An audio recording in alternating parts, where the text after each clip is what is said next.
Dubai to Bengaluru ಮತ್ತೊಂದು ಚಿನ್ನದ ರಹಸ್ಯ. ಈ ಗೋಲ್ಡ್ ಗ್ಯಾಂಗ್ ತನಿಖೆಯ ಸಂದರ್ಭದಲ್ಲಿ ಯಾರ್ಯಾರಿದ್ದಾರೆ ಅನ್ನುವಂಥ ವಿಚಾರಕ್ಕೆ ಸಂಬಂಧಪಟ್ಟಂತೆ ಒಂದೊಂದೇ ಅಂಶಗಳು ಹೊರಗೆ ಬರ್ತಾ ಇದೆ. ಸುವರ್ಣ ನ್ಯೂಸ್ನಲ್ಲಿ ಈ ವಿಚಾರವಾಗಿ ಮತ್ತೊಂದು ಮೆಗಾ ಎಕ್ಸ್ಕ್ಲೂಸಿವ್. ಸ್ಮಗ್ಲಿಂಗ್ ಸುಂದರಿ ಬಂಧನದ ಬಳಿಕ ಸ್ಯಾಂಡಲ್ವುಡ್ಗೂ ಕೂಡ ಶಾಕ್ ಕಾದಿರೋ ರೀತಿಯಲ್ಲಿ ಕಂಡು ಬರ್ತಾ ಇದೆ. ಚಿನ್ನದ ಬಲೆಗೆ ಬಿದ್ರ ಚಂದನವನದ ನಟಿಯರು ಹಾಗಾದ್ರೆ ಕೇವಲ ರಣ್ಯರು ಮಾತ್ರ ಅಲ್ಲ, ಇನ್ನೂ ಕೂಡ ಹಲವು ನಟಿಯರು ಈ ಒಂದು ಜಾಲದಲ್ಲಿ ಇದ್ದಾರ. ಆ ಒಂದು ಆಂಗಲ್ ನಲ್ಲೂ ಕೂಡ ತನಿಖೆಯನ್ನು ನಡೆಸಲಾಗ್ತಾ ಇದೆ. ರಣ್ಯಾ ರಾವ್ ಅರೆಸ್ಟ್ ಬೆನ್ನಲ್ಲೇ ಕೆಲ ನಟಿಯರಿಗೂ ಕೂಡ ಈಗ ಢವಢವ ಶುರುವಾಗಿದೆ. ರಣ್ಯಾ ಮಾತ್ರ ಅಲ್ಲ, ಬೇರೆ ನಟಿಯರಿಂದಲೂ ಕೂಡ ಚಿನ್ನ ಸಾಗಾಟವನ್ನು ಮಾಡಲಾಗ್ತಾ ಇತ್ತ. ಈ ವಿಚಾರವಾಗಿ ಕೂಡ ತನಿಖೆಯನ್ನು ನಡೆಸ್ತಾ ಇದ್ದಾರೆ. ಸುಂದರಿಯರನ್ನ ಬಳಸಿಕೊಂಡು ಚಿನ್ನ ಸಾಗಿಸಲಾಗ್ತಾ ಇದೆಯಾ? ಇದೀಗ ತನಿಖೆಯನ್ನು ನಡೆಸ್ತಾ ಇರುವಂತಹ ಡಿಆರ್ಐ ಹಾಗೂ ಸಿಬಿಐ ಮುಂದೆ ಇರುವಂತಹ ಪ್ರಶ್ನೆ. ಇನ್ನು ದುಬೈ ಚಿನ್ನ ಸ್ಮಗ್ಲಿಂಗ್ ನಲ್ಲಿ ಹಲವು ನಟಿಯರು ಭಾಗಿಯಾಗಿರುವ ಅನುಮಾನಗಳು ವ್ಯಕ್ತ ಆಗ್ತಾ ಇದೆ. ಡಿಆರ್ಐ ತನಿಖೆಯಲ್ಲಿ ಈ ಸ್ಫೋಟಕ ಮಾಹಿತಿ ಬಹಿರಂಗ ಆಗಿದೆ.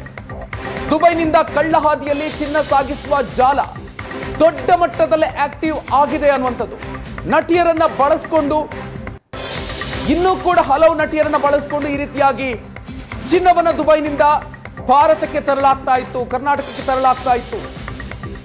ರಣ್ಯಾ ರಾವ್ ಬಳಿಕ ಮತ್ತಷ್ಟು ನಟಿಯರಿಗೆ ತನಿಖೆಯ ಬಿಸಿ ತಟ್ಟುವಂತಹ ಸಾಧ್ಯತೆ ಇದೆ. ಕಿರುತೆರೆಯ ಅನೇಕ ನಟಿಯರು ಭಾಗಿಯಾಗಿರುವಂತಹ ಶಂಕೆ ಇದೆ.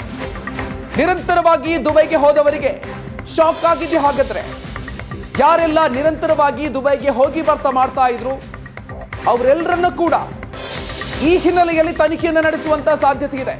ಅವ್ರು ಯಾವ ಕಾರಣಕ್ಕಾಗಿ ಹೋಗಿ ಬರ್ತಾ ಇದ್ರು, ಅವರಿಗೂ ಕೂಡ ಈ ನಿಟ್ಟಿನಲ್ಲಿ ಏನಾದ್ರೂ ಲಿಂಕ್ ಇದೆಯಾ?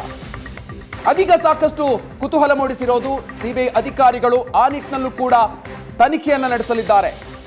ರಮೇಶ್, ಇದೀಗ ಕೇವಲ ರಣ್ಯಾ ಮಾತ್ರ ಅಲ್ಲ, ಇನ್ನೂ ಕೂಡ ಹಲವು ನಟಿಯರು ಇದೇ ರೀತಿಯಾಗಿ ತನಿಖೆ ಅಂದ್ರೆ ದುಬೈನಿಂದ ಚಿನ್ನವನ್ನ ತರ್ತಾ ಇದ್ರು ಅನ್ನೋ ಬಗ್ಗೆ ಕೂಡ ಮಾಹಿತಿಗಳು ಲಭ್ಯ ಆಗ್ತಾ ಇದೆ ಅನ್ನುವಂಥದ್ದು. ಈ ಬಗ್ಗೆ ಏನೆಲ್ಲ ಡೀಟೇಲ್ಸ್ ಸಿಗ್ತಾ ಇದೆ, ಸಿಬಿಐ ಯಾವ ರೀತಿಯಾಗಿ ಈ ವಿಚಾರವಾಗಿ ತನಿಖೆಯನ್ನು ನಡೆಸ್ತಾ ಇದೆ? ಮಧುಕರ್, ರಣ್ಯಾ ಎಂದು ಡಿಆರ್ ಅಧಿಕಾರಿಗಳ ಬಲೆಗೆ ಬಿದ್ದ ನಂತರ ಇದೇ ರೀತಿ ಅಂದ್ರೆ ಇದೇ ಮೋಡಸ್ ಅಲ್ಲಿ ಈ ದಂಧೆ ನಡೆದಿರಬಹುದು ಅನ್ನುವಂತ ಅನುಮಾನವನ್ನ ಡಿಆರ್ ಅಧಿಕಾರಿಗಳು ವ್ಯಕ್ತಪಡಿಸ್ತಾ ಇರುವಂತದ್ದು. ಅಂದ್ರೆ ಕರೋನಾ ಒಂದು ಸಂಕಷ್ಟ ಕಾಲದ ನಂತರ ಹಲವು ನಟಿಯರು ದುಬೈಗೆ ಪದೇ ಪದೇ ಭೇಟಿ ಕೊಡ್ತಾ ಇದ್ದಾರೆ ಅನ್ನುವಂಥ ಒಂದಷ್ಟು ಮಾಹಿತಿಗಳನ್ನ ಕಲೆ ಹಾಕ್ತಾ ಇದ್ದಾರೆ. ಅಂದರೆ ಎಲ್ಲ ಒಂದು ಕಡೆ ಈ ಸಿಂಡಿಕೇಟು ಕೆಲ ಸಿನಿಮಾ ನಟಿಯರು, ಅದರಲ್ಲಿ ಕೂಡ ಸೆಕೆಂಡ್ ಗ್ರೇಡ್ ಅಂದರೆ ಕೆಲವೊಂದು ಏನೋ ಸೀರಿಯಲ್ಗಳಲ್ಲಿ ನಟಿಸಿದಂಥವ್ರು, ಕೆಲವು ಒಂದೆರಡು ಸಿನಿಮಾಗಳಲ್ಲಿ ನಟಿಸಿ ಕೆಲಸ ಇಲ್ಲದೆ ಕೂತಂಥವ್ರು, ಇಂಥವ್ರನ್ನ ಪಾಯಿಂಟ್ ಔಟ್ ಮಾಡಿ ಅವ್ರನ್ನ ಕಾಂಟ್ಯಾಕ್ಟಿಗೆ ತೆಗೆದುಕೊಂಡು ಅವ್ರನ್ನ ದುಬೈಗೆ ಕಳಿಸುವಂಥದ್ದು, ದುಬೈಯಿಂದ ಈ ರೀತಿಯಂಥ ಚಿನ್ನವನ್ನು ತರಿಸುವಂಥ ಒಂದು ದಂಧೆಯನ್ನು ಮಾಡ್ತಾ ಇದೆ ಅನ್ನುವಂಥ ಅನುಮಾನ ವ್ಯಕ್ತ ಆಗ್ತಾ ಇರುವಂಥದ್ದು. ಆ ನಿಟ್ಟಿನಲ್ಲಿ ಕಳೆದ 2-3 ವರ್ಷಗಳಿಂದ ಬೆಂಗಳೂರಿನಿಂದ ದುಬೈಗೆ ಯಾರ್ಯಾರು ಹೋಗಿದ್ದಾರೆ, ಎಷ್ಟು ಬಾರಿ ಹೋಗಿದ್ದಾರೆ ಅನ್ನುವಂಥ ಒಂದಷ್ಟು ಪಟ್ಟಿಯನ್ನು ಪಡ್ಕೊಂಡಿರುವಂಥದ್ದು. ಸಾಮಾನ್ಯವಾಗಿ ಒಂದು ಪ್ರವಾಸಕ್ಕಾಗಿಯೇ ದುಬೈಗೆ ಹೋಗಿದ್ದಾರೆ ಅನ್ನುವಂಥದ್ದಾದ್ರೆ ವರ್ಷದಲ್ಲಿ 3-4 ಬಾರಿ 4-5 ಬಾರಿ ಯಾಕೆ ಹೋಗ್ತಾರೆ? ಪ್ರವಾಸಕ್ಕೆ ಒಂದೇ ದೇಶಕ್ಕೆ ಅಂದ್ರೆ ಸಾಮಾನ್ಯವಾಗಿ ಪ್ರವಾಸದ ಹವ್ಯಾಸ ಇರುವಂತವರು, ಹಣ ಇದ್ದದ್ದೇ ಆದಲ್ಲಿ ಬೇರೆ ಬೇರೆ ದೇಶಗಳನ್ನ ಏನೋ ಗುರಿಯಾಗಿಸಿಕೊಂಡು ಬೇರೆ ಬೇರೆ ದೇಶಗಳಲ್ಲಿ ಪ್ರವಾಸವನ್ನು ಮಾಡ್ತಾರೆ. ಆದ್ರೆ ದುಬೈ ಒಂದಕ್ಕೆ ಪ್ರವಾಸದ ಹಿನ್ನೆಲೆಯಲ್ಲಿ ಹಲವು ಬಾರಿ ಯಾಕೆ ಹೋಗ್ತಾರೆ? ಇದು ಕೂಡ ಇಲ್ಲಿರುವಂತಹ ಪ್ರಶ್ನೆ. ಹಾಗಾಗಿ ಪದೇ ಪದೇ ದುಬೈಗೆ ಹೋದಂತವ್ರನ್ನ ಕೆಲವ್ರನ್ನ ಪಾಯಿಂಟ್ ಔಟ್ ಮಾಡಿದ್ದಾರೆ ಅನ್ನುವಂಥದ್ದು.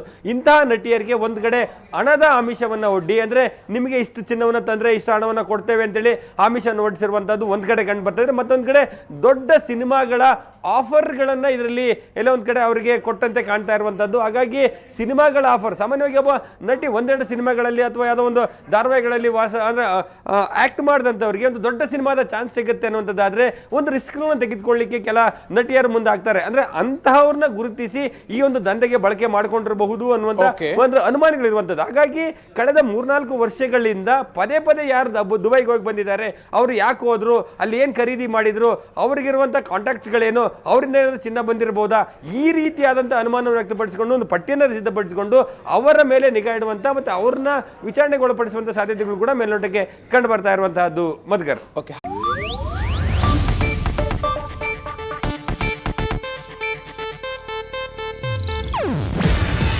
ಇದು ಏಷ್ಯಾನೆಟ್ ನ್ಯೂಸ್ ನೆಟ್ವರ್ಕ್ ಪ್ರಸ್ತುತಿ.